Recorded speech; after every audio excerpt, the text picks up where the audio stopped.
Okay, so this is a guide on fitting the BF22 tank lock ring kit to BMW S1000. It's also actually the same for the S1000R, and the same kit can be used for the GS bikes as well, but the fitting is very slightly different.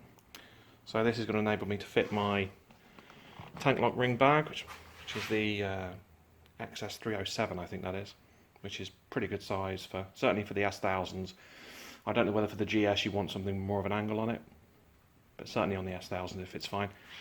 So what comes in the kit? So there's the actual flange itself. There's a cap there for which we'll need later for covering something. You'll need a T25 Torx Phillips screwdriver. That's it. There's one extra part here, which is an extra, I think it's like a hinge pin. You need that for the GSs, but you don't need it for the S1000s. So a good tip is to bung up the hole here with something to stop any screws falling in. You don't want that to happen, that'll be very bad.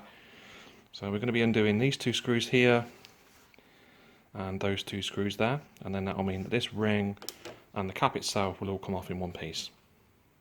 So now this will just lift off as one piece. Now we need to take this apart slightly to fit the tank ring, and then the whole thing goes back on as one unit again. Undo these two screws to take this plastic cap off, which will separate the cap from this ring. And then what we're going to do is we're going to swap this ring for this, and the cap will then sit in here.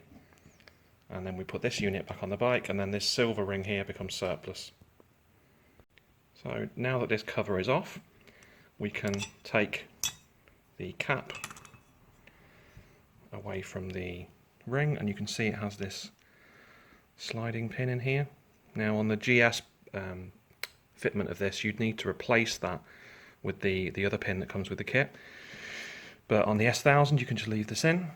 So what we're going to do then is we're going to insert this cap through this. This sliding pin locates at the top here in these little recesses, and then this cap goes on top with the screws that came off the bike originally, which we put this assembly all together, and then it can go back on the bike. The finished assembly, so you can see the cap is on there. This silver original part, I guess probably just need to put that somewhere safe. So yeah, the finished part, so it has this kind of interesting sort of feel to it when it's done. So it doesn't feel very natural when you're putting it together, but once it's together it actually works really well. So it's like a sort of snap mechanism, so that when you shut it there's some sort of resistance, and then it pops shut, and then when you open it again there's some resistance, and then it kind of sort of snaps back, which I think is what you want. It feels right once it's together anyway. So all we need to do now is get this back on the bike. So you can see it's quite a nice flush fit inside, fits really nicely. So I can pull this out now because nothing's going to drop in there now. You can see it all fits together just as before, snaps shut. On the Givi tank bags, certainly on the XS307, you can vary the how far forward and backwards this locking mechanism sits. So what I found is on sports bikes, Blackbird, Fireblade, VFR, the S1000 obviously, this is where you kind of want it. It needs to be quite far forward so that the bag sits quite a long way towards the handlebars this way. Otherwise it's too far into your waist, because obviously you're sitting quite close to the tank on a sports bike. So depending on your bike, your particular bike, you'll need to vary this to find the most comfortable place for it to sit. So here we go, all finished. So you can see the tank lock ring is doing its job. The tank isn't touching the bag at all. Plenty of gap.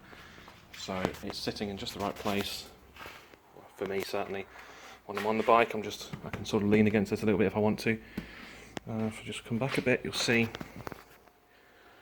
it doesn't look too horrendously large either. So pretty good. Colours match as well, which is kind of a nice bonus. So that's on. There's the like an extra sort of safety restraint here, which just clips out the way. Now you don't want to put it on the right, and you don't want to put it on the left, because obviously it's going to get in the way of the handlebars, and you don't want it to be too loose. So Fortunately on this, it's quite a handy place to put it, just through the handlebars here.